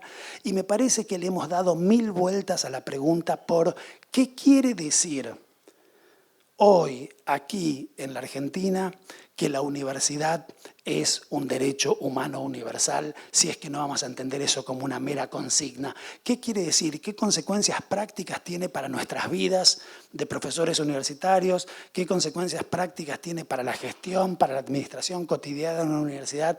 Entender que cada muchacho o cada chica que está sentado en un pupitre frente a nosotros cuando nosotros les estamos dando clases no son los objetos de nuestra filantropía o de nuestra amabilidad, no son tipos o tipas a los que les estamos haciendo un favor en medio de todas las cosas importantes que tenemos que hacer, como preparar nuestro próximo viaje o nuestro propio artículo referateado para la Very Important Anthropological Review de Oklahoma, sino sujetos de un derecho que los asiste y que nosotros tenemos la obligación de garantizarles. Me parece que, diría que una parte importante de los esfuerzos conceptuales, teóricos, si la palabra no fuera muy pretenciosa, y política que hemos hecho en estos últimos años, tiene que ver con tratar de pensar una universidad, que es una institución, insisto, tradicionalmente, históricamente, milenariamente, muy poco democrática, una universidad que se vaya democratizando un poco cada día. El concepto mismo de derecho y la idea de participación, puesto que el chino nos pide herramientas. Bueno, yo diría la participación como herramienta para democratizar las instituciones y la sociedad, y la utopía de una sociedad en que ya tengamos que decir con menos frecuencias todas las cosas que postulamos que son derechos. Porque, y termino diciendo esto, la palabra derecho tiene una peculiaridad de lo más interesante. La usamos para decir que son derechos las cosas que de hecho no lo son. Nadie que de hecho tiene derecho a comer 2 veces por día anda dando puñetazos en la mesa y diciendo yo tengo derecho a comer 2 veces por día, por la simple razón de que de hecho lo tiene. Decimos que tenemos derecho a las cosas a las que de hecho no tenemos derecho, justo porque de hecho no tenemos derecho, pero porque nos parece que es un escándalo, que no puede ser, que no hay derecho a que no lo tengamos. Si tuviera que pensar una utopía, no diría que pienso en la política bajo la forma de las utopías en general, pero si tuviera que pensar una utopía, pensaría la utopía de una sociedad donde debamos decir menos veces por semana o menos veces por día que la universidad es un derecho, porque en efecto debemos conquistar la posibilidad de que eso sea así efectivamente para que ya no haya que andar proclamándolo todo el tiempo. Bueno, muchas gracias. Muchas gracias, Edu. Muchísimas gracias. Un placer enorme también escuchar estas reflexiones e ideas. Bueno, vamos promediando también el encuentro. Ahora le damos la bienvenida a las queridas cumbia queers que habrán animado más de una velada de lucha y baile en nuestras vidas, ¿no? Así que se van ahí a hacer un coro, un intercambio de experiencias. Bienvenidas, compañeras.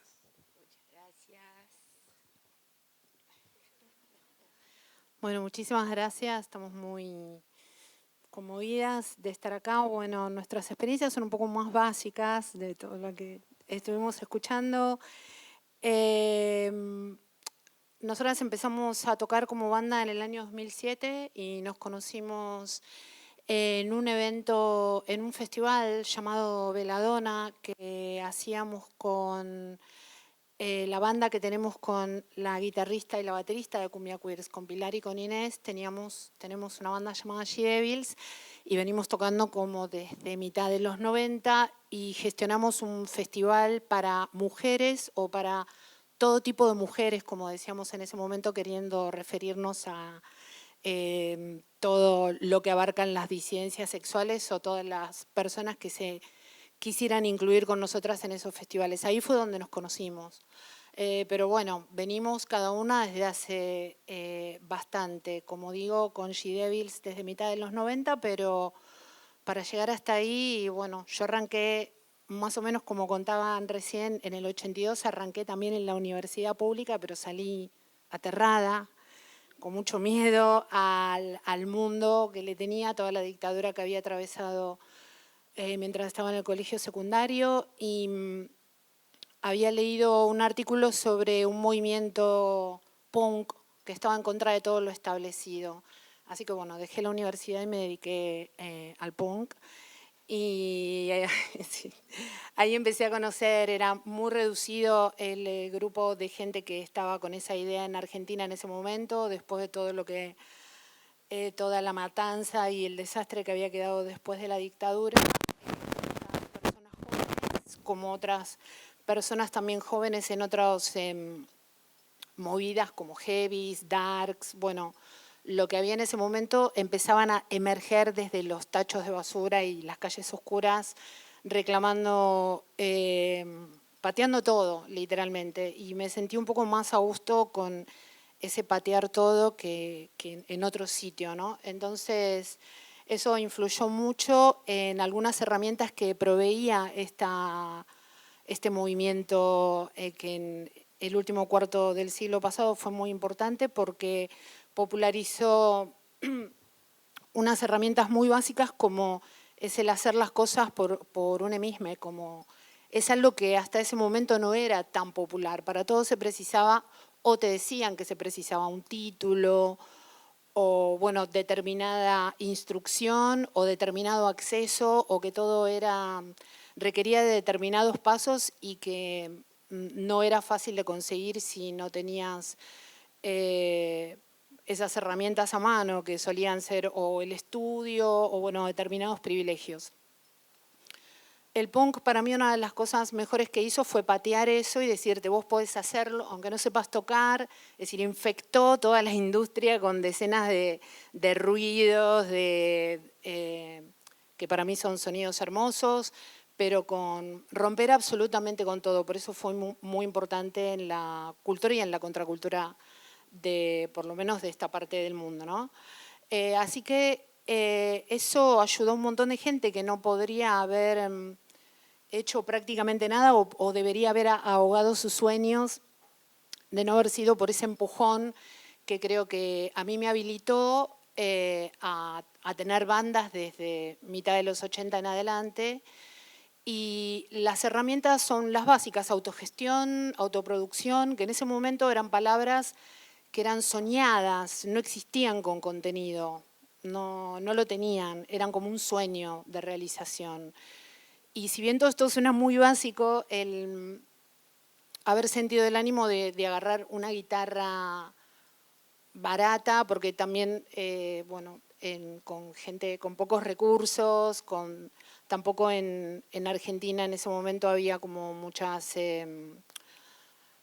no era popular que tuvieras instrumentos, ni que consiguieras equipos, ni nada. Así que, bueno, esta máxima de decir, haz lo que quieras, lo que se te ocurra, y tener un montón de compañeros que también estaban haciendo lo mismo, creo que fue un ánimo para esa generación de salir a hacer canciones y salir a la calle.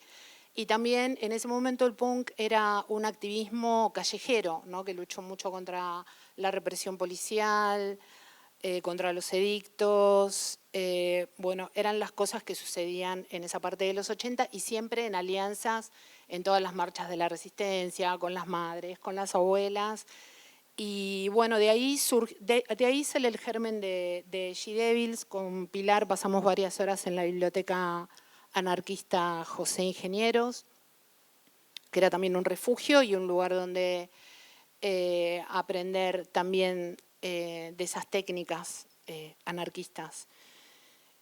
Así que, bueno, estuvimos tocando y en el año 97 hicimos un disco por la legalización del aborto. El aborto ilegal asesina mi libertad, un disco split con otra banda también de la escena hardcore punk llamada Fan People. Y eso fue muy importante para nosotras, para nuestra historia como personas y como lo que hacemos, que es manifestarnos por medio de la música. No solamente la música, sino cómo hacerla y qué transmitir. Eso nos marcó muchísimo porque, bueno, siempre buscamos ese lado, ¿no? Desde ahí en más, bueno, ese disco lo hicimos también gracias a la ayuda de la Comisión por la Despenalización del Aborto que existía en ese momento. Y bueno, tocamos incontables veces en congreso, en Cemento, pero también en peñas organizadas por compañeras travestis, como Loana Berkins. Siempre tuvimos también un contacto muy cercano con ellas. Y bueno, luego seguimos sacando también otros discos por la conexión con la escena puto, marica, queer, torta y la escena hardcore punk en un disco llamado Perversos, Desviados e Invertides. Y bueno, todo eso nos llevó a gestionar nuestros propios festivales, como este que les relaté, Veladona, donde nos conocimos con el resto de las cumbia queers. Y bueno, aquí estamos.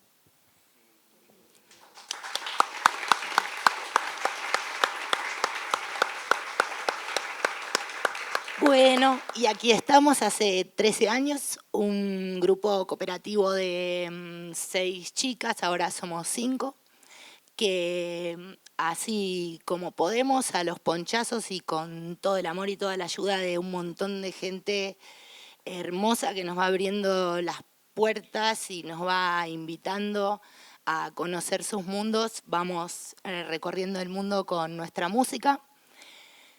Descubrimos que la cumbia era un ritmo mágico, teníamos un prejuicio personal, todas viniendo del punk o del rock o del garage, de donde veníamos sentíamos que la cumbia era como un ritmo para domesticar a las masas, que era como una idea que venía como de lo que para nosotras era la cumbia que nos llegaba en ese momento en los 90 y que enseguida cuando empezamos a hacer nuestra propia cumbia nos dimos cuenta que no era así. Después, bueno, cuando empezamos a viajar, ir a México, a Colombia, a Chile o a otros lugares a donde realmente se podía ver como las diferencias que había también entre los diferentes ritmos, pero bueno, digamos que también la cumbia es un ritmo bastante machirulo, como dijo Dora, en el que la mujer siempre tuvo un lugar ornamental de alguna forma, o de cantante o de corista, y nosotras sin darnos cuenta y sin proponérnoslo, nos metimos en hacer cumbia, a la que le llamamos tropipunk, porque la verdad que no nos salía muy cadenciosa el asunto viniendo de donde veníamos. Pero bueno, ahí empezamos a enamorarnos y a combatir a que se cayeran nuestros prejuicios, a entrar en otros mundos, a conectarnos con un montón de gente que tenía sus propios espacios pequeños, autogestionados o qué sé yo. La verdad que tenemos la suerte de eso, de que en estos 13 años fuimos encontrándonos con un montón de gente hermosa que crea sus micromundos, que cree en sus micromundos, que los hace crecer y que es generosa también a la hora de compartirlos. Yo hice la escuela de activismo un poco con madres, abuelas e hijos. Hice la escuela pública en los 90, que se estaba tratando la ley de educación, así que tuve mucho ahí por Callao y por el Congreso, bastantes veces lamentablemente, más de la que hubiera querido. Y bueno, acá estamos combatiendo los prejuicios, los propios, aprendiendo, escuchando. Venimos, sí, de eso, somos más de la calle, no somos muy académicas. Yo ahora me metí en la facultad a estudiar Derecho, pero bueno, falta. Y bueno, como hablemos de, no sé, como herramientas, la verdad que primero gracias a la música, que después les amigues me parece que son fundamentales, crear redes, decir fuerte los deseos, que también creo que eso lo aprendimos un poco de las abuelas buscando a sus nietos. Creo que el hecho de alzar la voz y decir los deseos hace que puedan llegar a posibilitarse, que todo sea mucho más fácil. Si alguien sabe qué es lo que vos querés, es más fácil que te lo dé que si no lo sabe. Qué sé yo. Y después, bueno, sí, la comunicación, la palabra, la poesía, juntarse, abrazarse, tomarse una cervecita, bailar unas cumbias o el ritmo que a ustedes les guste.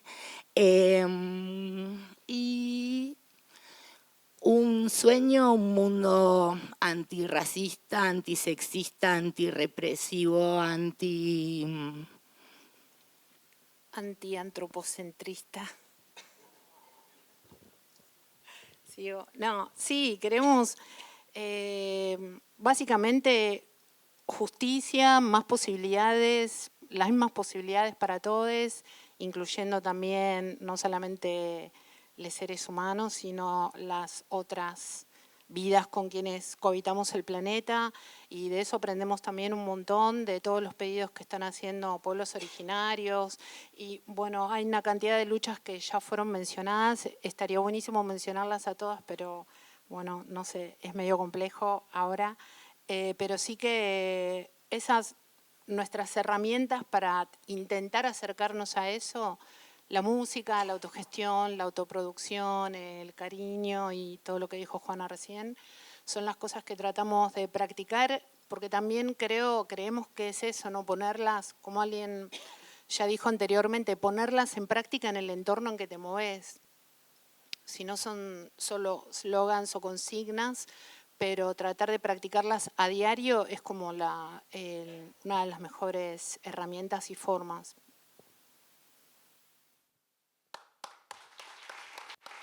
Muchas gracias.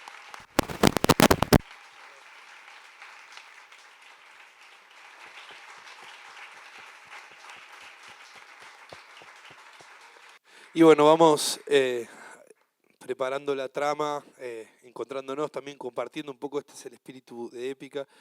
Y no me quiero olvidar una frase que dijo Estela en el festival por los 40 años de Abuela, el año pasado en Tigre, acerca de lo que significa la persistencia de la lucha, ¿no? Y lo indoblegable que fueron siempre, y por eso usan bastón, como que está escondido acá atrás. Pero les quiero pedir un fuerte aplauso para recibir a Estela de Carlotto, que está compartiendo y va a también a inspirarnos con su lucha y su fortaleza, que está aquí a esta hora, compartiendo con tantas jóvenes, con tantos jóvenes que están ávides también de nutrirse de tu hermosa historia, Estela. Muchas gracias por estar acá. Bueno, muy buenas noches. Bien, ¿no? ¿Se escucha? Sí. Queridos amigos, estoy aprendiendo con todo esto, porque por supuesto yo soy una mujer muy mayor, me cuesta decir esa palabra porque todavía no la entiendo muy bien, pero la respeto. Y es un poco difícil contar una historia de 40 años de lucha, 42, que ya llevamos las abuelas de Plaza de Mayo, sin quererlo, hubiéramos pensado jamás en que nos iba a tocar en la vida tener semejante recorrido. Yo nací en 1930, tengo 89 años. Y en ese mismo año empieza la primera dictadura cívico-militar. Y me crié, mi infancia, mi adolescencia, con dictaduras permanentes, la historia lo cuenta, golpes de Estado, cívico-militares, siempre con un objetivo tremendo, hoy lo sabemos muy bien, de la usurpación por el poder ilícito con fines económicos. Siempre era para sacarnos sacarnos la vida. Pero bueno, en aquella época no había televisión, no había nada, había una radio que decía el comunicado número 1, la marchita, papá no trabajaba, yo no iba a la escuela y al día siguiente se seguía. Ese es el recuerdo que yo tengo. Y bueno, así llegamos al año 55, donde fue tremendo porque ya hubo bombardeos, muertes en Plaza de Mayo, un ómnibus con niños escolares que iban a conocer el museo de la Casa de Gobierno y por supuesto, el objetivo era sacar de la vida política al general Perón entonces y volver a hacer lo mismo, hacer un cambio con beneficio de ellos y no del pueblo. Yo hago siempre una reflexión que es como un mea culpa. Año 55 yo ya tenía en brazos a Laura, mi primera hija. La hija soñada, la hija pensada con el romanticismo de un noviazgo largo, mi único novio, mi único amor, y así sigo. Y bueno, me tocó la vida y eso es mi sentido de vivir, ¿no? Y yo era antiperonista, completamente gorila. No porque en mi casa lo fueran, mi papá fue siempre radical, pero cuando Perón hizo tantos beneficios, se hizo peronista. O sea que las discusiones en el hogar de hijos y padres, papá, mamá no, era esa diferencia. Me alegré mucho de que La Plata volviera a llamarse la ciudad de La Plata, se llamaba Eva Perón. Siempre cuento que como yo era docente, era maestrita, y viajaba a Bransen, me inicié a los 20 años en esa población queridísima para mí, iba a sacar mi boleto mensuario y decía La Plata Bransen, y el señor me decía Eva Perón Bransen, y yo decía La Plata Bransen, y así parecía una discusión tonta, porque no quería ni nombrar, estaba el busto de Eva Perón, todo eso, y ese golpe de Estado dejó muertos, fusilados, proscriptos, mucho dolor. Y no recuerdo que nadie haya salido con carteles, los familiares o el pueblo. Salieron siempre los estudiantes y los obreros, que son las dos categorías de lucha visible y presente, pero el resto nada. Y yo tenía en brazos a Laura. Entonces yo siempre cuento, para estos que festejan, y todavía existen desgraciadamente esas dictaduras y la última, que si hubiéramos salido a la calle a decir basta, a decir asesinos, a culparlos por los fusilamientos, los familiares y el pueblo, no hubiera habido un 24 de marzo del 76. Y Laura y sus 30.000 compañeros estarían vivos. Eso lo cuento porque como todavía hay quien festeja quizá lo que está pasando en Bolivia, o lo que está pasando en Chile, o lo que están haciendo en Ecuador, sepan que esas historias son infernales y que solo depende de nosotros, de cada uno de nosotros, que esto no vuelva a pasar. Yo soy una abuela de Plaza de Mayo en consecuencia de esta última dictadura cívico-militar. Y no fue fácil, porque teníamos hijos. Yo tuve 4 hijos, Laura, Claudia, Guido y Remo, y los criamos en la época nuestra con libertad. Ya ellos desafiaban, toda esa cultura de conformismo, y nosotros discutíamos al revés en la mesa, porque mi marido y yo no éramos peronistas y ellas dos sí lo eran. Una estaba militando en la UES, Claudia, y Laura en la universidad, el profesorado de historia. Y venían con actitudes ya de militancia política que nosotros nunca habíamos tenido en la época nuestra, porque la valentía mayor que tuvimos para cuando hubo dictaduras o que los estudiantes tomaban la universidad era ir a llevarles un sándwich, una gaseosa.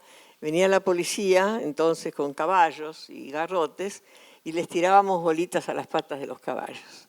Esa era toda la valentía que teníamos y después salíamos corriendo. Nada más, no hicimos nada.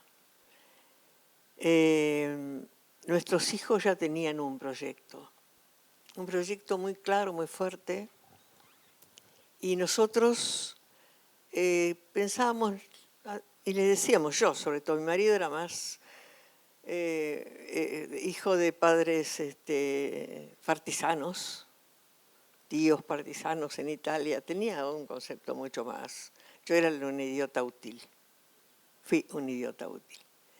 Y no hagas política, era decirle no pienses y estudia. Y ellos cariñosamente y risueñamente nos decían, no sirve, porque hay que cambiar las cosas en el país. Acá queremos, y esa palabra me resuena permanentemente y la repito, justicia social. Que era que todos tuvieran las mismas derechos y las mismas obligaciones, que no existiera esa diferencia del hambre para unos y la riqueza ilegal en general para otros. Por supuesto los escuchamos y yo aprendí de ellos. Cuando Laura, que es la víctima, porque fue la que fue secuestrada, embarazada, 9 meses de cautiverio, nació su hijito, porque estaba esperando ese bebé, en un campo de concentración de los más de 700 que hubo en todo el país. Y ella se casó a los 18 años, muy jovencita, se independizó, pero siempre fuimos una familia y lo seguimos siendo muy unidas. Y en esas conversaciones que yo podía tener, recuerdo, en una de las diagonales de la ciudad de La Plata, donde vivimos, decirle, Laura, te van a matar, te estamos preparando sacarte del país con tu padre, porque acá el riesgo es permanente, vos lo ves, venís llorando todos los días, tus compañeros no vuelven o sabés que los han matado. No me voy a ir y si me sacan dormida vuelvo. Bueno, pero te van a matar. Mira, mamá, nadie quiere morir. Todos tenemos un proyecto de vida. Pero sabemos que miles de nosotros vamos a morir y nuestra muerte no va a ser en vano. A partir de ahí no le dije nunca más te tenés que ir y la protegimos todo lo que pudimos. Hoy sabemos que no fue en vano porque tenemos la democracia más larga de nuestra historia. Y eso es de quienes dieron la vida, no, se la quitaron, no eran héroes perfectos, eran niños a veces. La noche de los lápices de La Plata, familiar nuestro, María Claudia Falcone, y la persecución de las familias. Ahora, ¿qué hace una madre cuando le pasa que el hijo no vuelve? Sale a buscar. Y así salimos, dejando todo. Yo me jubilé, era docente, directora de una escuela, y salí. Y Nelva Falcone, la mamá de María Claudia, me dijo, no estés sola, hay otras señoras, como vos buscando sus hijos y sus nietitos. Y nos juntamos. Por eso la unidad es lo más maravilloso. No nos conocíamos, seguimos siendo distintas, en cultura, en religión, en economía, en todo, pero tenemos ese tronco común del amor por nuestros hijos, el orgullo por nuestros hijos y el amor por esos nietos que en algún lado están. Son 500 la estimación de bebés robados, algunos ya nacidos, pocos, la mayoría nacidos en cautiverio, y en algún lado están. Y ese grupo de mujeres empezamos a dar lo que podíamos, cada una en lo suyo, en diferentes gestiones, las que teníamos más espíritu así activo a salir, a hacernos conocer, con miedos, porque sabíamos que nos estaban vigilando, desaparecieron madres. Y la plaza fue un lugar al que obligadamente fuimos porque estaba la Casa de Gobierno. Ahí estaban los que tenían que darnos respuesta, que nunca nos dieron. Y estado de sitio, más de 3 personas no, caminen, caminen, caminen. O sea que ellos nos dieron la idea de hacer la ronda, que hasta hoy se hace, ya como una cosa histórica, pero la ronda es el mundo. Con la modernidad uno, ya saben, estos aparatitos nos conectan con todo aquello que queremos saber o transmitir. Y desde la Casa de Gobierno nada, nunca nos recibieron, nos llamaron locas. Y déjenlas a esas mujeres que se van a cansar, se van a ir a su casa a llorar. Sí, estamos en casa y quizá a la noche lloramos y durante el día luchamos. 42 años y todo lo que nos toque vivir, porque hemos sabido transformar el dolor en lucha, no tener más sentimiento que el amor, no hay odio, rencor ni revancha en nosotros, solo justicia. Y esas 3 palabras, verdad, memoria y justicia, tienen que ser una realidad de la cual no vamos a bajar. En estos 40 años de esta democracia que tiene que ser para siempre, hemos tenido gobiernos diferentes, nos respetaron los gobiernos, nos recibieron, y mientras tanto la imaginación nuestra fue creando situaciones de ver con qué más facilidad pudiéramos ir encontrando nuestros nietos, sin hacer del propio el impulso, sino el de todos. Hay una hermandad muy grande en Abuelas. La casa de Abuelas es una casa alegre, los que la conocen sabrán que se escucha más reír que otra cosa, festejar todo lo que se pueda festejar, de nacimientos, casamientos, cumpleaños y encuentros. Con los encuentros ya la fiesta es increíblemente fuerte. Y no bajar nunca los brazos, no negociar nunca con los inescrupulosos que venían a ofrecernos a cambio de. Queríamos encontrar los nietos mirándolos sin tener vergüenza de nada. Llevara el tiempo que llevare. Ya quedamos pocas, pero seguimos trabajando con la misma fuerza. Tenemos 13 equipos técnicos, porque para los juicios que tenemos en todo el país, abogados. Para el Banco Nacional de Datos Genéticos, que es único en el mundo y que lo creamos las abuelas, y de ahí nace el equipo argentino de antropología forense, que es un ejemplo para el mundo. Nos permite decir, sí, este es el nieto. Nadie quiere otro nieto, este es el nieto, esta es la nieta. Esa seguridad. Dicen que la ciencia avanzó por estos temas. Nos conoce el mundo entero, nos respetan, nos anuncian para un premio Nobel que nunca va a llegar, felizmente, porque está tan sucio que no vale la pena. Y este gobierno fue el que nos empezó a denigrar antes en campaña cuando dijo que éramos un curro. Ahora, cuando fue gobierno, pedimos la audiencia como de costumbre, como con todos los presidentes que nos recibieron, todos. Y la respuesta llegó a mi nombre, que el presidente, por interposita persona, por supuesto, no tenía tiempo para recibirnos y que ahora en más por este problema, por este asunto, diríjanse a la Secretaría de Derechos Humanos. O sea, señora, no me molesten.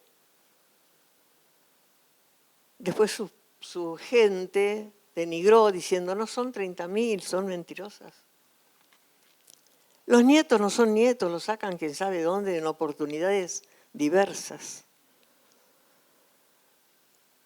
Pero esos insultos, esos agravios que ellos pretenden que nos depriman, nos dan más fuerza y nos retemplan a seguir con más vigor, porque es el desafío de decir que estamos venciendo el proyecto de que nunca los encontráramos. Hemos encontrado 130 hasta ahora. Es un lindo número. Y yo no les puedo explicar lo que significa encontrarlo. Después de 36 años, como me tocó a mí, de buscar con mis compañeras, a todos, porque con él volvió Laura, mi hija, y la familia está completa. Falta mucho. Siempre colaboramos en todo lo que podemos en otros derechos humanos violentados. Yo se lo dije el otro día al presidente Alberto Fernández, ¿no? En esa reunión que está por el hambre, que es muy interesante porque el niño que no come, no vive o crece inferior intelectualmente. Y yo no sé si alguien sabe lo que es pasar hambre. Que hay otros derechos humanos que hay que defender. A la educación, a la salud, a la vivienda y, por supuesto, el trabajo. Derechos humanos que hay que defender hasta que todo el país tenga otra vez la alegría de vivir comiendo en casa, disfrutando del descanso, disfrutando del paseo, de todo lo que merecemos como seres humanos. Me tocó esta vida, esa vida. El dolor no se cierra nunca. Enterrar una hija es al revés de lo que corresponde. Pero aunque parezca mentira, les digo que a pesar de ese dolor, digo gracias a la vida. Porque si no, aquella burguesa tonta pasó sin pena ni gloria. Y esta mujer argentina, porque somos las mujeres así fuertes, aguerridas, leonas, deja algo por el otro. Y con eso me siento muy feliz. Gracias.